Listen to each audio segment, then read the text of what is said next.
Welcome, ladies and gentlemen. So what I'd like to do is just kind of describe what are some things that you're going to need to know to be able to graph absolute value equations.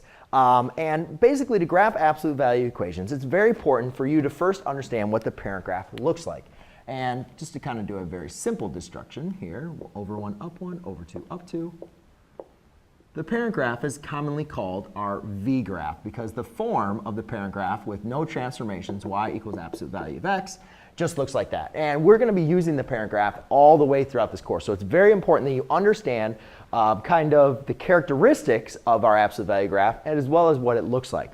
The next thing is you're going to have to know how to make a table and use a table of values. And basically when we create a table of values, looking into kind of function notation as well as dealing with equations, basically what we're doing is for any equation or any function, we can create a table of values. And basically what we do is we just choose arbitrary values for x.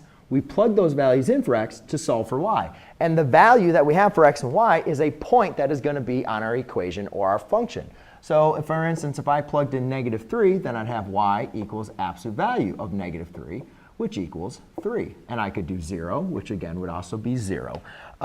So it's important for you to understand how to create an absolute value. And that's going to become very important, especially when we do our graphs that are going to have horizontal compressions and stretches and so forth. The next thing is doing the line of symmetry. When we use a table of values, it's very important for you to understand that this graph is symmetrical about the y-axis. And even if you shift it left or right, it's still going to have a line symmetry that goes through the vertex. Why is this so important? Well, because there's kind of tips and tricks to be able to graph without using a table. But if you're going to be using a table, why do you want to do table of values to points to the right and a table of values to points to the left, when you can just do table of values to one side and then reflect them over the line of symmetry to the other? So it's a kind of a way of a shortcut that's going to be very helpful. The next thing is understanding the transformations. And I think I'm going to sneeze here sometime pretty soon, or maybe it'll just go away. OK, so understanding the transformations. What does h and k represent? What does a do to our graph? So without kind of getting too much into this, it's going to be very important that you understand the transformations.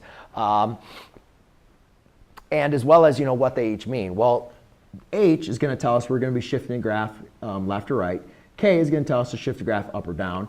A is going to tell us if we're going to be horizontally compressing or stretching our graph, as well as if A is negative, then we're going to reflect over the x-axis. So that's a brief overview. I'll get a little bit more in depth on the transformations video.